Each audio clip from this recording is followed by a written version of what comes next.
And I think the same it will go for next year, and it's really the next few years if he chooses to play. I wouldn't pay much attention to what he said. It's going up on a Tuesday. This convo is going to be personal for Stephen A. Smith, Max Kellerman, Marcus Spears. Always good to see you. I'm Molly Karam Rose. Guys, you know exactly where I'm going to go. Molly? Aaron Rodgers' predecessor, Brett Favre. Oh, go ahead, Stephen A. Is that swagoo? Is that swagoo? In the flesh. In the flesh. In the flesh? Yes. I don't know if y'all were watching NFL Live yesterday. I mean, they were talking some blasphemy until I sat up there and tweeted like, I'm watching you and Dan Olaski. I'm watching y'all. I'm just saying. Anytime. Anytime. All right. You know, goggles, Payano glasses on. Anytime. All right. You don't be calling out everybody. Be I calling wore out these everybody. glasses because last time you made jokes about them. I think they fly, so I'm gonna wear them. Oh, my goodness. Listen, Marcus, I'm on your team. I'm with you. They filter not out against the blue you. light, You know right? Ma, you're the only one All on right, this guys. panel I don't have to worry about. Everybody else switch up. I don't have to worry Facts. about you switching up. Facts. Consistent. I try to be. All right, guys, let's go here. Stephen A., I want to start with you. Aaron Rodgers' predecessor, Brett Favre, he's not buying it. He says there's no way the Packers are going to let him go and that, Aaron's just kind of emotional. It's disappointment. All that kind of stuff is talking. Should we care what Brett Favre has to say on the subject? Not really. Not really. Because Brett Favre would have no idea what he's talking about, with all due respect in regards to this, because he has not been Aaron Rodgers. If you recall, Brett Favre, a Super Bowl champion, one of the great quarterbacks to have ever lived, and actually a really, really nice guy. I'd like to add that as well. Brett Favre never received the treatment that Aaron Rodgers has received. Brett Favre was playing with Reggie White and those boys. Brett Favre once had Sterling Sharp as his receiver. And by the way, for those out there who forget who Sterling Sharp was, excuse me, Randy Moss is the second greatest receiver of all time. Jerry Rice is obviously number one. We put people like Terrell Owens up in there and what have you. Sterling Sharp, go back and watch the videotapes. Go back and watch how this brother performed in Green Bay. If this brother hadn't had, I think it was his neck injury, correct me if I'm wrong, Marcus Spears. Sterling Sharp was one of the great receivers the game of football has ever seen. Brett Favre had that brother to throw to for a few years. Brett Favre had that guy, if I remember correctly, but he also had others, okay? In the end, Brett Favre was treated like a godlike figure in Green Bay. He could do no wrong, even with the media. We have people, even on this network, oh, look at Brett Favre jump into the arms of his offensive lineman. Oh, look at him sit up there and throw the ball underhand. It's the kid in him. It's never left. I mean, the fawning by reporters, pundits, commentators all over the place. It was just nauseating to take.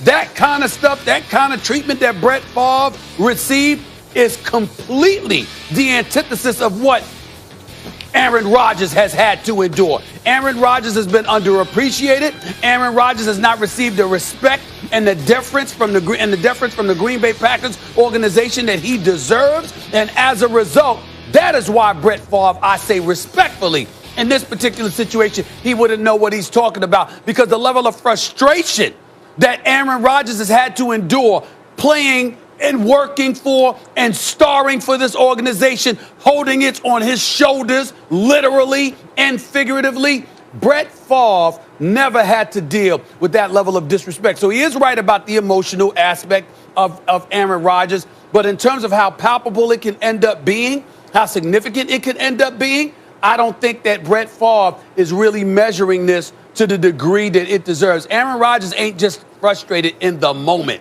It's a long, ongoing thing with a level of respect that he has warranted and deserved has not been granted to him. And I wouldn't be surprised at all if he sat up there and said, look, I don't want to be here any longer.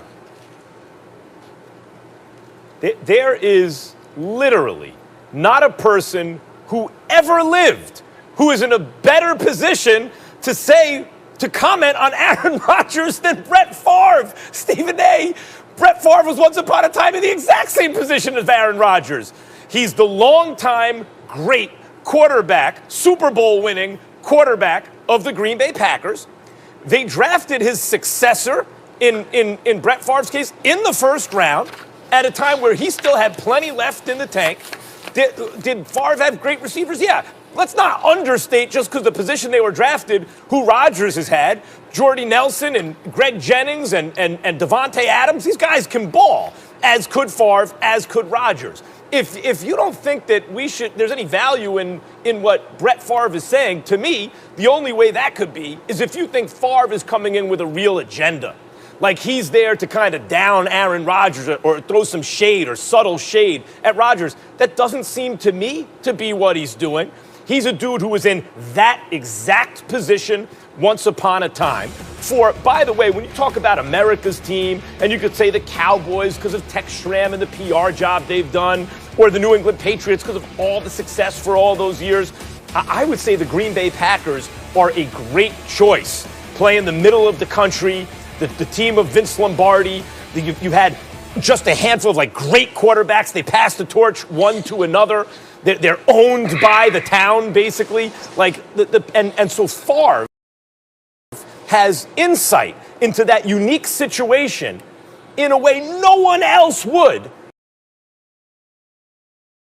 into Aaron Rodgers' situation. I really value what Favre has to say here. And the other thing about Brett Favre is, as a commentator, for lack of a better word, he's got a little Charles Barkley in him. He's got a ton of credibility, and he says what he thinks. Even if it sounds kind of off the wall sometimes, he doesn't care because he knows what he's talking about. He was there for 2 decades. I think that Favre's commentary on Rodgers is extremely valuable. And if you look at what Rodgers just did, 13 games and a playoff win with the Packers. First year of a new head coach, learning the system, didn't look as great as he normally looks. Wins the MVP, looks as good or better than ever. Wins 2 playoff games, almost gets to the Super Bowl now that he knows the new coach's system. I think when Favre says he's good where he is, he should stay. He knows what he's talking about. So what?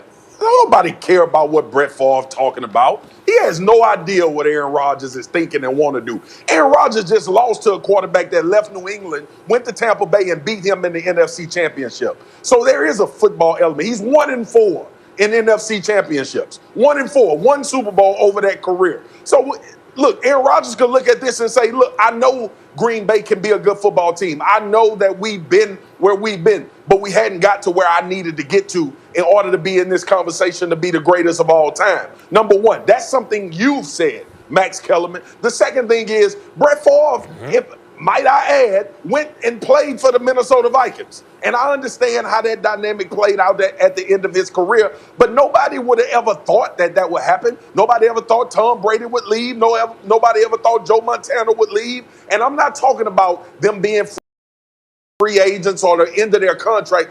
They wanted something different. Could it be as simple as Aaron Rodgers has been there 16 years, giving you all he's had, and now he wants something new? He wants to go try to win a Super Bowl somewhere else. Could it be just that? Could it be to the points that Stephen A. made, that they haven't really surrounded him with the type of talent? Look what Tampa did for Tom Brady this year. That's why they playing the Super Bowl in Tampa. Aaron Rodgers is looking at that. So, look, Seattle drafted DK Metcalf for Russell Wilson. All of this stuff that Aaron Rodgers has been watching from a football standpoint could weigh into this decision. But for me, listening to him being really reflectionary, to me, him being reflectionary, you're arguing. Can I finish? I finish, Marcus, Max? You're arguing. Go ahead. Sorry. You saying you giving validity to what Brett Favre said. You didn't make any wrong points about him knowing Green Bay, being in that. He's not in the same situation, though, Max. This is not the same NFL Brett Favre played in. He has to realize that, just like all of us have to realize that. It's pointless to talk about Aaron Rodgers and the lure of the Green Bay Packers. Aaron Rodgers know that's a hell of a franchise. He already know all of that stuff you just said. Him wanting to leave, I would believe, has nothing to do with that. It has everything to do with starting fresh and trying to go win a Super Bowl somewhere else. You are talking about whether or not Brett Favre is right, and you're entitled to your opinion. The question is, Should we care about what Brett Favre says? Stephen A is saying no. I'm saying yes, we should care what he says. He has insight. And even if you're like, look at him, he's a hypocrite or whatever, he left. Maybe he learned from that and thought maybe I shouldn't have left. Number one. Number two, he didn't exactly leave on his own terms. They had Aaron Rodgers. He'd been holding the clipboard for years. He was ready. He kind of got ushered out as opposed to Rodgers, where they drafted his replacement, but his replacement's not ready to take over yet. Listen. So either Favre feels like I've learned from my mistakes, or I wish I could have done things differently, Listen. or he's just opining about this. At any rate, the longtime Super Bowl champion quarterback who was once in Rodgers' position, I care what he has to say about it. Well, listen, you Brett care, but Favre left. hold on, Spence. First of all, you care, and you're articulating the very reason why no one should care about what the hell you have to say, because you're ignoring the very big point that I tried to make about Brett Favre. I'm not calling him a hypocrite or going in that direction. I'm saying, excuse me, this is an organization that treated him with a level of deference and respect they have never given to Aaron Rodgers. And if you've been there as a starter for 13 years, you've won a Super Bowl title, you're universally recognized as one of the top 2 talents in the history of the sport, and the organization drafts your successor, never drafts a first-round pick as a wide receiver, never uses a first-round pick on a wide receiver, doesn't give you the cachet that you think you so richly deserve. Brett